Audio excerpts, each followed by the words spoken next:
Hello and welcome to this video. If you watched my previous video, then hello again. If you didn't watch the previous video, I'll leave a link to it below this video so that you could probably watch that. If you're new to Audacity and to audio editing, you might want to watch that video first before you watch this one, because I will really build on what I did in the last video here. So this is the recording we had from the last video. See this sound bar over here? So this is where we got to as regards the editing of that video, the editing of that recording, I should say. Now, there are a couple more. There's several more things that could be done with this. I could just show that, for example, with Audacity, we could come to under effects. You have several things in there. We dealt with amplify. We dealt with compressor, we dealt with normalize in the last recording. That's all we did in the last recording, but you could do several more things. So for example, you have what's called reverb. So we could decide to add a reverberation to our sound over here. Let me just add a reverb to this.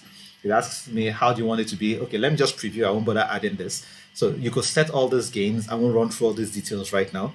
Record button. And once I hit the record button, it starts recording. So I hope you could hear the reverb in my voice when I put that over there only. You can use wet only and all of that. So there are several things that are possible. I really don't intend to run through all of the things that are possible in here. I just really want to talk about two more things, if I'm correct. That's your graphic EQ and your filter curve. Now your graphic EQ and your filter curve are actually, honestly, quite similar. They're very similar. To talk about them, let me open the graphic EQ. Now you've probably seen this before. Let me just flatten this out. You've probably seen this something like this before if you've worked with an equalizer, either with live sound or you've probably seen this on a stereo speaker, maybe at home or somewhere. You may have seen an equalizer that looks like this, maybe not as many bands, but well, you have this is a graphic equalizer. What this does is that you could use this to adjust gains of different particular frequencies within a certain recording. And so let's now enter a discussion that talks about frequencies. Everything you hear has a frequency or has frequencies inside of it. If it has a single frequency, it is called a monotone. And a monotone is maybe you could say something that sounds like ooh. Now, because it's a human being saying that, that will not be a pure monotone, but a single tone will sound something similar to that. Now, that's a sound that has just one frequency. When we are speaking, we have several frequencies inside our voices. And in some cases, and the way we sound really is dependent on how much gain you have inside each of all those frequencies, how much gain you have in each of those frequencies. Now, let me just illustrate this a little bit. I'll take this same recording that we have over here, and I'll go to, in Audacity, I'll go to Analyze, and I'll go to Plot Spectrum. What Plot Spectrum does is that it takes the vocal that was in here, the recording that we have over here, and it shows what frequencies exist and the various gains of the various frequencies inside my voice. So I'll click on Plot Spectrum, and here it is. So these are the various frequencies you have inside my voice as I was speaking. Now remember, dB talks about gain. In this case, so it talks about gain, and those that are higher are louder, those that are lower are softer. Okay, so if you look at my voice, you have a peak somewhere at about what is this? So I'm looking down here, it's looking at my cursor. So if I move my cursor is about 153. So that's probably at about where the frequency, the peak was. Maybe at about 153 hertz. You had a loud peak there. You have another peak somewhere at about 456 hertz. You have another one at about 666, another one at about 1197. Now you have all these frequency components inside the voice. Now, apart from those peaks, you also have several other frequency components. All these are inside my voice. I mean, if they were not there, then it could just drop all the way down. Now, notice I don't have many high frequencies in my voice. That's why it drops down. Now, I should say that it's not just my voice that is speaking. It's also picking the acoustics of the room. So if I'm in a different room, for example, if we added reverb to this recording and we check this spectrum, it will look a lot different. Let me just go ahead and do that so that we can as well see that. So I'll go here, add reverberation. I'll leave this default, click on OK. And I'll now come here and analyze plot spectrum once again. I don't know if you can see, but this is significantly different, particularly if you look at this region. It's significantly different from what we had before. So the various frequency components you have inside your voice determine what's going to happen over here. Now, when you have a graphic equalizer, you might decide that, okay, I don't like this frequency component in the voice. I want to bring it down. So for example, we had 153, 153 hertz. Let's go to our graphic equalizer. Let's see if we can drop the frequency around that. If I just do a mouse over, it will tell me what frequency is at those various points. I could hit this flatten to just flatten the whole curve out.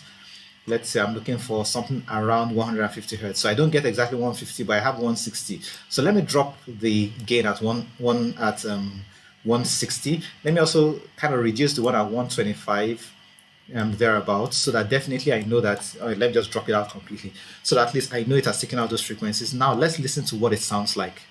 Record button, and once I hit the record button, it starts recording. Now notice that it sounds significantly different. Let me flatten this out once again and listen. Record button, and once I hit the record button, it starts recording. Notice that it has taken out much of the bass in my voice. So talking a bit about frequencies, lower frequencies sound low. So for example, if I speak this way, I'm speaking with a whole lot more low frequencies. Whereas if I speak this way, I'm speaking with much more high frequencies. So for example, if I take up the 1600, let me just take this three up, this 1000 hertz, this 1250 hertz, and this 1600 hertz. Now listen to this. Record button, and once I hit the record button, it starts recording. So it's trying to, some distortion is going on in here, because if I actually hit OK, you'll probably see it has started clipping the audio the audio has started clipping. But notice you have much more high frequencies in there. I mean, I could take these other ones up. Let me flatten this out first of all. I could take up the higher frequencies in there, and you hear it sounds different. Record button, and once I hit the record button, it starts recording. So you have much higher frequencies in there. So when you're doing your audio editing, one thing you're thinking about is your volume levels, but also you want to think about how pleasant it sounds. Because if you listen to this original recording, record button, and once I hit the record button, it starts recording. Now you see, so the bass in there sounds to be quite a little bit too much. So I might want to drop that a little bit. Might just want to drop the low frequencies a little bit, maybe not a whole lot, but we want to drop them a little bit. Record button, and once I hit the record button, it starts recording. So that's a little better. Okay, that's significantly better. And so we can now hit our OK button and go ahead and save this this audio if we like it this way. Now, so with audio editing, you want to think about your volume levels, but you also want to think about the signal quality. Particularly when you have music in there, the frequency components in there, the balance of those frequency components really, really matter a lot. Now, I'll go ahead and flatten this one more time and hit manage. Now, you have a number of presets that came with this. So for example, you want it to sound like an AM radio. Let me click on that, AM radio. This is what the graphic EQ will look like if you want it to sound like AM radio. Let me preview. Record button, and once I hit the record button, it starts recording. Doesn't sound very different in this case because of the frequency components you have in my voice. All of them tend to lie somewhere within this region, so the fact that the frequencies outside that range were dropped off, it doesn't sound too bad. I could come back here and say, okay, bass cut. I said there was a lot of bass in my signal, so let me use bass cut, and instead now preview, you'll notice much of the bass is taken out. Record button, and once I hit the record button, it starts recording. So all the bass in this case is taken out. I could say that no, instead I wanted a treble boost, and here it will try to boost the treble in my voice. Record button, and once I hit the record button, it starts recording. Okay, so these are some presets you could use, or otherwise you could do your own setting. You could arrange things in whichever way you want it, and then come here to manage, click on save preset, give it a name, and you can save that. So I've done that, and for the church recording, many times I use church recording or church 3 or church 2. Let me show you what church 2 looks like. Now I dropped these frequencies because I noticed that in the hall, it seems like these frequencies reverb a little bit. Let me use the word echo in this case, but then they reverb a little bit more. So I dropped these frequencies over here with the hope that will make the sound a little better, and then I boost the high in some cases. In some cases, I can just cut off this high as well. But then this is a preset I have. If I go to church 3, notice that again, I still have this here, and then in this case, I'm not really boosting your high frequencies that much. So let me go ahead and just apply this on this recording. Record button, and once I hit the record button, it starts recording. Now you see this. So notice that again, this drops out some of the bass that we have inside my voice. I'll just go ahead and hit OK in this. And notice you have some things that are beginning to clip at this point. So we'll probably want to come back to effect, normalize, OK, to bring everything back within frequency. Again, you might look at the volume levels and feel like, maybe I should actually compress it a little bit. Please feel free. Now, I mentioned that I think some reverb in church is around that 100 hertz thereabout. How I did that was coming through Analyze plot spectrum, and I analyzed it and I felt like, okay, it seemed like we had some peaks around 100, 120 hertz. So I decided to drop the frequencies around that point. So having said that, let me come to a recording that we had in church. And so I'll just go ahead and play this, play a portion of this.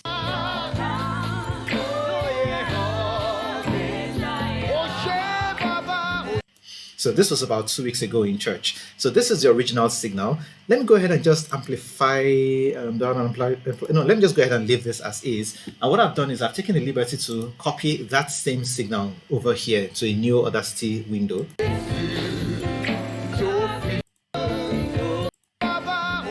So same signal over there. And let's just do what we just did right now, everything that we've learned. So I'll just select everything. I'll go ahead and amplify this to bring this to, say, the maximum possible it will be. Then I'll go ahead and normalize this, normalize minus 0.5 dB. I'll keep it at that. Okay, and do I need to compress this? It doesn't really look like it needs compression. So go ahead and just play this. So it's louder. Okay, you can see that it is louder. So I could decide that, okay, I want to play with this sound a little bit. Let me try to apply my graphic EQ. Graphic EQ, this is, I think the Church 3 presets. This is Church 3 presets. So let me go ahead and just apply this. And notice the waveform will change. Notice the waveform changed a little bit. Let's play this. Oh, yes. If I play the original, once again, I started about 1.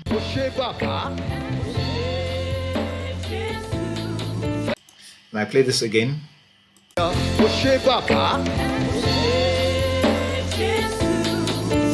Notice that the bass is less pronounced than this, and the treble is also a little more pronounced than this. So again, I will not claim that this is the best mix that we should have for this. However, it just shows you how to do some audio editing. Last thing I'll mention, I mentioned that I will talk about the graphic EQ and the filter curve. I haven't talked about the filter curve yet, but once I open up the filter curve, you already know how to use this. Let me flatten this. Now, this is very similar to your graphic EQ. The only difference is here you have a continuous line curve, so that literally you could plot it whichever way you want. So let's say we want to take out some frequency. Once you click and drag, it drags, it basically adds a point to the curve. Now, because this is the only point on the curve, it tries to keep everything flat. I could put another point on the curve here by clicking and then dragging to wherever I want it to be. So I want a point to stay here. And then let's say I want this to go back up over there. And let's say I want to put another point down here. Now, I'm just drawing a shape. In this case, say I want to cut out these frequencies out of the sound. If I preview this. Hallelujah, Lord Jesus. Okay, so you hear what that sounds like. Now, this is just for, if you want, for the tutorial's sake. Now, notice that you have two curves here. You have the blue one, which is what I drew, and you have the green one. The green one is smoother than the blue one. The green one is what will actually be rendered. That is what will actually be used to edit the audio. The blue, however, is what you would want if you want your gold standard, but if we have sharp edges and in reality will not be exactly achievable.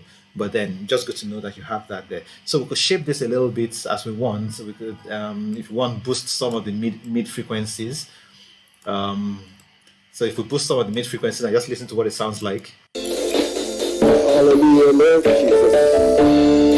Again, you have some distortion in here because in boosting the mid frequencies, it has probably started clipping the signal.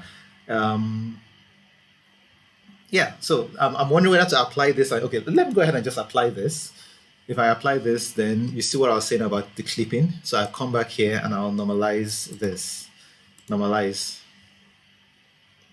And then now I'll just play this so you can hear what it sounds like.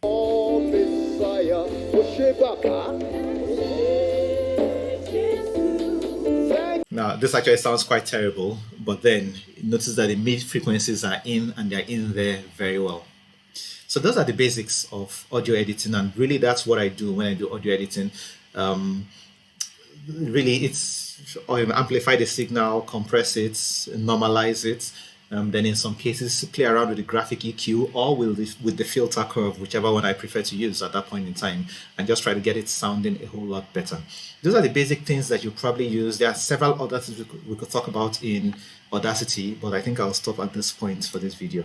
Thank you very much.